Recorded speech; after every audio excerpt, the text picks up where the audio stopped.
എല്ലാ കൂട്ടുകാർക്കും നല്ലൊരു ദിവസം ആശംസിച്ചോണ്ട് മാമ്പഴത്തിന്റെ പുതിയ വീഡിയോയിലേക്ക് സ്വാഗതം. നമുക്ക് നേരെ ബാലന്റെ ഗോമതിയുടെ ഇന്നത്തെ നല്ലൊരു വിശേഷം കണ്ടാലോ. അങ്ങനെ ഇന്നത്തെ വിശേഷത്തില് മീനാക്ഷിയും ഗോമതിയും കൂടെ ക്ഷേത്രത്തിൽ പോയി തൊഴുത് സംസാരിച്ചുകൊണ്ട് ഇങ്ങനെ നടക്കുവാണ്. മീനാക്ഷിയുടെ മുന്നിൽ തന്റെ മനസ്സ് തുറന്ന് സംസാരിക്കുമായിരുന്നു ഗോമതി. ഗോമതി പറഞ്ഞു, എനിക്ക് വല്ലാത്ത സങ്കടം വരുന്നുണ്ട്, മിത്രമോളെ കുറിച്ച് ഓർത്തിട്ടാന്ന് പറയാ. പെട്ടെന്ന് ചോദിച്ചു, അല്ല മിത്രയ്ക്ക് എന്ത് പറ്റിയമ്മേന്ന് ചോദിക്കുക.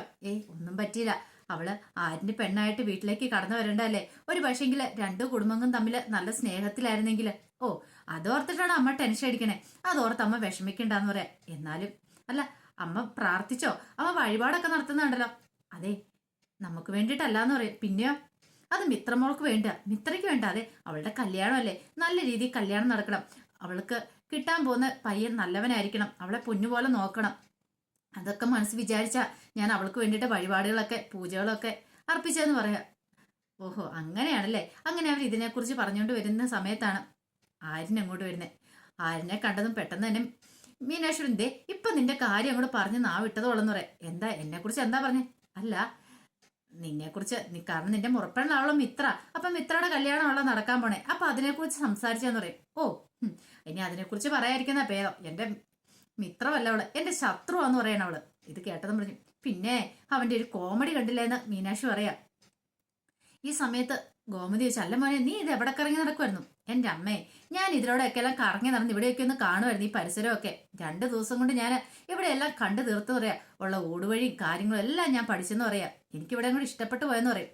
ഇത് കേട്ടത് മീനാക്ഷി പറഞ്ഞു, എന്നാ അമ്മ നമുക്കൊരു കാര്യം ചെയ്യാം, ഇവന്റെ കല്യാണം നമുക്ക് ഇവിടെ വെച്ച് നടത്താന്ന് പറയാ.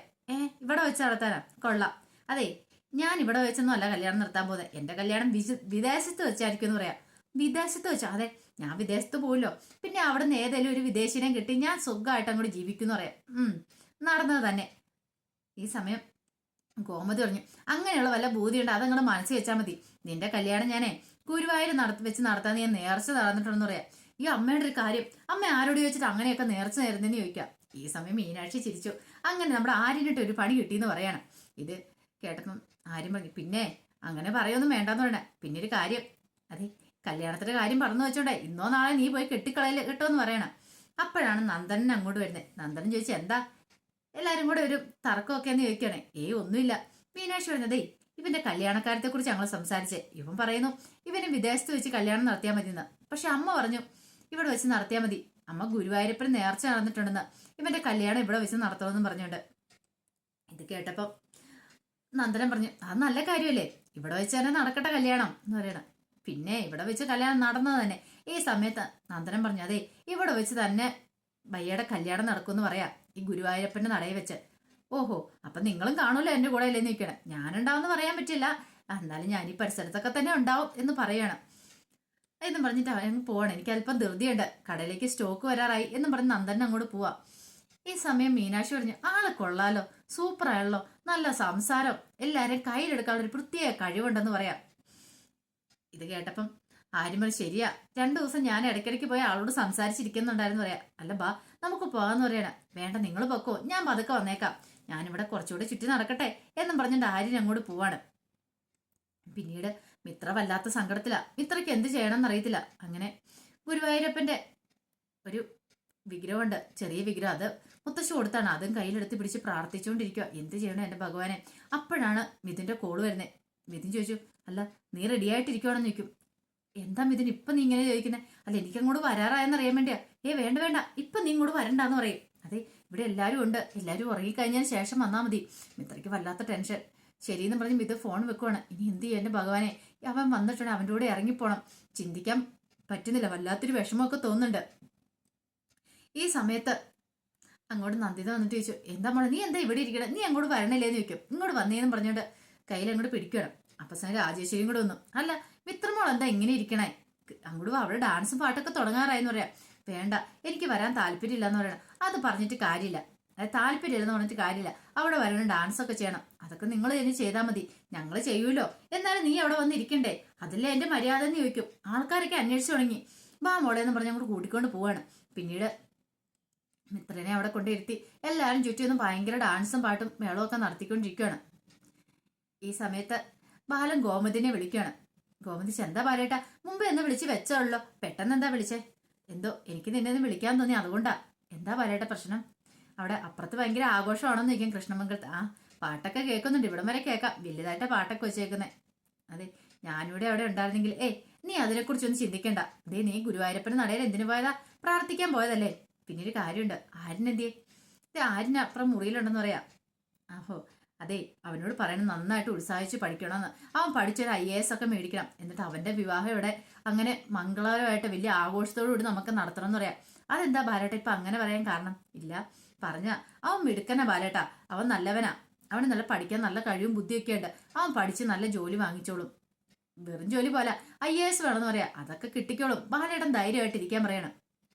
കാരണം ബാലിന്റെ മനസ്സിലും വല്ലാത്ത വിഷമമുണ്ട്. മിത്രയുടെ കല്യാണമാണ്, കാരണം മുറച്ചെറുക്കനാണല്ലോ ആര്യന്.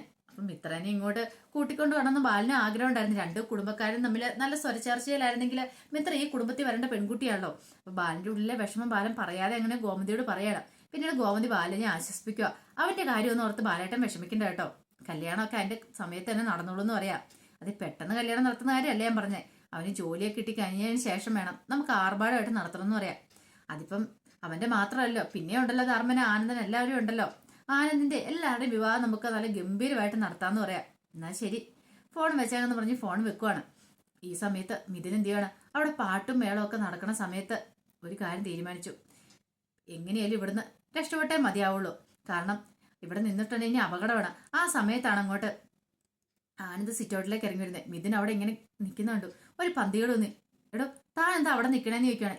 ഒന്നുമില്ല, ഞാൻ ഇവിടെ കല്യാണത്തിന് വന്നാ. കല്യാണത്തിന് വന്നിട്ട് താൻ എന്താ ഇവിടെ നിൽക്കുന്ന ഗേറ്റിനോടെ അങ്ങോട്ട് പോകാത്തെന്താ? അത് പിന്നെ തന്റെ അനുമതി വേണം എനിക്ക് അങ്ങോട്ട് പോകാനായിട്ട്.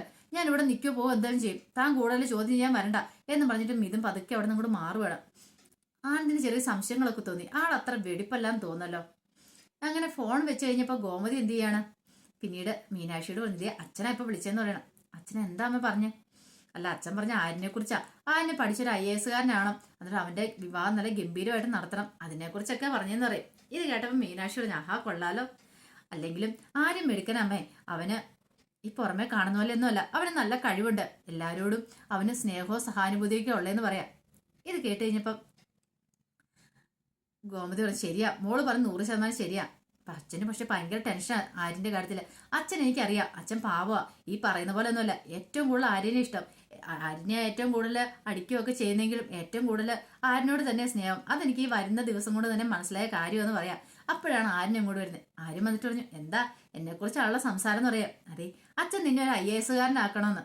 ഓ, നടന്നാ തന്നെ എന്റെ ഏട്ടത്തിയമ്മേ, എനിക്കറിയാലോ ഞാൻ ഒരിക്കലും IAS കാരനൊന്നും ആവാൻ പോകുന്നില്ലത്. അതെന്താണ് നീ അങ്ങനെ പറഞ്ഞേ? അതിനുള്ള കഴിവും കാര്യങ്ങളൊന്നും എനിക്കില്ല. അത് നീയാണെങ്കിൽ തീരുമാനിച്ചാൽ മതിയോ? അതെ, നീ ഉറപ്പായിട്ട് IAS കാരനാവും. ഞാനാ പറയണേ, കാരണം നിനക്ക് അതിനുള്ള കഴിവൊക്കെ ഉണ്ടെന്ന് പറയാം. പിന്നെ അതെ, എന്നിട്ട് നിന്റെ കല്യാണം നല്ല ഗംഭീരമാക്കാനായിട്ട് അച്ഛൻ തീരുമാനിച്ചിരിക്കുന്നത്. കല്യാണം അത് വേണേ നടത്താന്ന് പറയാം. അയ്യടാ, അവന്റെ പറച്ചില് കേട്ടില്ലേ? കല്യാണം എന്ന് പറഞ്ഞപ്പോ തന്നെ ആദ്യം നീയേ പഠിച്ചൊരു IAS കാരനാകാൻ നോക്ക്, എന്നിട്ടല്ലേ നിന്റെ കല്യാണം നടത്തുന്ന പോലും. ഈ സമയം ആര്യം പറഞ്ഞു, ഞാനൊന്നും പറയണില്ലേ എന്നും പറഞ്ഞുകൊണ്ട് അങ്ങോട്ട് പോവാണ്. പിന്നീട് കാണിക്കുന്ന മിഥുന് അങ്ങനെ അവിടുന്ന് രക്ഷപ്പെടാനായിട്ട് നോക്കണം. കാരണം അകത്ത് എങ്ങനെയും കയറിയേ പറ്റുള്ളൂ. ഇനിയിപ്പോൾ ഇങ്ങനെ നിന്നിട്ട് കാര്യമില്ല. പുറത്ത് നിന്നിട്ടുണ്ടെങ്കിൽ ആരെങ്കിലും വന്ന് എന്തെങ്കിലും ചോദ്യം ചെയ്തിട്ടുണ്ടെങ്കിൽ അത് വല്ലാത്ത പ്രശ്നമാവും. എങ്ങനെയാലും അകത്ത് കയറണം. അങ്ങനെ വിചാരിച്ചുകൊണ്ട് നേരെ എന്ത് ചെയ്യണം, മിഥുന് കോമണി വഴി അപ്പുറത്തൂടെ കയറാനായിട്ട് നോക്കുകയാണ് അകത്തേക്ക്. ഈ സമയം ഗോമതി നല്ല ഉറക്കത്തിലായിരുന്നു. ഗോമതി പെട്ടെന്ന് ഉറക്കത്തിൽ നിന്ന് ഞെട്ടി എഴുന്നേക്കുകയാണ്. എന്താണെന്ന് ചോദിച്ചിട്ട് മീനാക്ഷി അടുത്തേക്ക് വന്നു. എന്താന്ന് അറിയത്തില്ല, നമ്മളൊരു സ്വപ്നം കണ്ടു. കൃഷ്ണമംഗലത്ത് എന്തോ ആപത്ത് സംഭവിക്കാൻ പോകുന്ന പോലെ. എന്താ അമ്മ ഇത്? അമ്മ ചിലപ്പോൾ മിത്രനെ കുറിച്ചൊക്കെ ഓർത്ത് കിടന്നിട്ടായിരിക്കും ഈ കുഴപ്പങ്ങളൊക്കെ. അമ്മ ഗുരുവായൂരപ്പനെ മനസ്സിൽ ധ്യാനിച്ച് കിടന്നേ, ഒന്നും സംഭവിക്കില്ല എന്ന് പറയാം. പിന്നീട് മീനാക്ഷി കുറച്ച് വെള്ളമൊക്കെ എടുത്ത് കുടിക്കാൻ കൊടുക്കുന്നുണ്ട്. അമ്മേ, ഒരു കാര്യം പറഞ്ഞിട്ടുണ്ട്, അമ്മയ്ക്ക് ഇപ്പൊ വീട്ടിലേക്ക് പോകണോ? പോണെങ്കിൽ പറ, നമുക്ക് വീട്ടിലേക്ക് പോവാം. മിത്രയുടെ കല്യാണം കാണാന്ന് പറയണം. വേണ്ട മോളെ, എനിക്ക് കല്യാണമൊന്നും കൂടണ്ട. എന്നാലും എന്തോ ഒരു ആപത്ത് വരാൻ പോകുന്ന പോലെ ഒരു വിഷമം. അവിടെ ആർക്കൊക്കെ എന്തൊക്കെയോ വിഷമങ്ങൾ വരാൻ പോകുന്ന പോലെ ഒരു സങ്കടം തോന്നുവാന്ന് പറയണം. അമ്മ ധൈര്യമായിട്ട് കിടന്നി, ഇങ്ങോട്ട് വാന്നിന്ന് പറഞ്ഞുകൊണ്ട് ഗോമതിനെ പിടിച്ച് അവിടെ കിടത്തുവാണ്. ഈ സമയത്താണ് മിത്രയുടെ മുറിയിലേക്ക് നന്ദിതയും രാജേശ്വരിയും കൂടെ അങ്ങോട്ട് വരുന്നത്. അല്ല, മോൾ എന്താ ഈ മുറിയിൽ തന്നെ ഇരിക്കുന്നേ? മോൾ അങ്ങോട്ട് ഇറങ്ങി വരാൻ പറയണേ. ഇല്ലമ്മേ, ഞാൻ വരുന്നില്ല എന്ന് പറയും.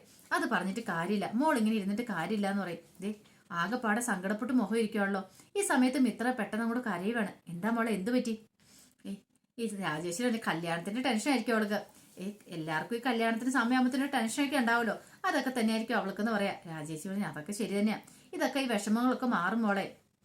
അതെന്തിനാ ഇങ്ങനെ കരയേണ്ട കാര്യമുണ്ടോന്ന് ചോദിക്കണം. ഈ സമയം മിത്ര പറഞ്ഞു, അതെ ഒന്നുമില്ല, ആ എന്നെ അനുഗ്രഹിക്കണമെന്ന് പറയണം. അനുഗ്രഹോ കൊള്ളാലോ, അതൊക്കെ കല്യാണ പന്തൽ ചെല്ലുമ്പോൾ തന്നാ മതി, ഇപ്പോഴൊന്നും വേണ്ട എന്ന് പറയണം. പക്ഷേങ്കിൽ മിത്രയുടെ മനസ്സിൽ ഇപ്പം എന്താണെന്ന് അവർക്ക് അറിയില്ലല്ലോ. ഇങ്ങനെ ഈ സങ്കടം കണ്ടു കഴിഞ്ഞപ്പം പെട്ടെന്ന് രാജേശ്വരി പറഞ്ഞു, ഒരു കാര്യം ചെയ്യാം, ഞങ്ങൾക്ക് ഉണ്ടോ കൂടെ ഓരോ ഉമ്മ ഇങ്ങോട്ട് താട്ട്, അത് മതിയെന്ന് പറയണം. ഒരു ഉമ്മ വന്ന് മോൾ സന്തോഷത്തോടെ അങ്ങോട്ട് പോകാൻ പറയണം. ഈ സമയത്ത് മിത്ര ഒന്നും മിണ്ടാതെ മിത്ര മുറിയിൽ നിന്ന് അങ്ങോട്ട് ഇറങ്ങിപ്പോവാ. രാജേശ്വരി പറഞ്ഞു, ഇവൾക്ക് ഇത് എന്ത് പറ്റി, ഒന്നും മനസ്സിലാകുന്നില്ലോ, കല്യാണത്തിന്റെ ടെൻഷൻ ആയിരിക്കും അന്ത്യതാൻ പറഞ്ഞു. പെട്ടെന്ന് രാജേശ്വരി പറഞ്ഞു, അതെ നമുക്ക് മിത്രയ്ക്ക് അണിയാനുള്ള ആഭരണങ്ങളൊക്കെ ഒരു കാര്യം ചെയ്യാം, ഈ മുറി കൊണ്ടുവന്ന് വെക്കാന്ന് പറയാണ്. കാരണം മുറി വെച്ചിട്ട് ഇനിയിപ്പോൾ രാവിലെ തന്നെ അല്ലെങ്കിൽ പിന്നെ ബ്യൂട്ടീഷ്യൻ വന്നു കഴിയുമ്പോൾ അങ്ങോട്ടും ഇങ്ങോട്ടും ഓടി നടക്കേണ്ട എടുക്കാനായിട്ട് അതിന്റെ കാര്യമില്ലെന്നും പറഞ്ഞുകൊണ്ട് മുറിയിലേക്ക് ആഭരണങ്ങളൊക്കെ അങ്ങോട്ട് കൊണ്ടേ വെക്കുവാണ്. കൊണ്ടേ വെക്കാന്ന് പറഞ്ഞിട്ട് അവർ രണ്ടുപേരും കൂടെ അങ്ങോട്ട് ഇറങ്ങി പോവാണ്. ഈ സമയത്ത് മിത്ര എന്ത് ചെയ്യുവാണ്, മിത്ര അങ്ങോട്ട് കയറി വരുന്നത്. മിത്ര വന്ന് അങ്ങോട്ട് നിൽക്കുന്ന സമയത്താണ് മിഥുൻ അങ്ങോട്ട് കയറി വരുന്നത്. മിഥുൻ പെട്ടെന്ന് അങ്ങോട്ട് കയറി വന്ന് കഥ കടിച്ചു. മിത്ര എന്ന് വിളിക്കുവാണ്. പെട്ടെന്ന് തിരിഞ്ഞു നോക്കിയാൽ മിഥുൻ നീ എന്തിനാ ഇത്ര നേരത്തെ കയറി വന്നേ?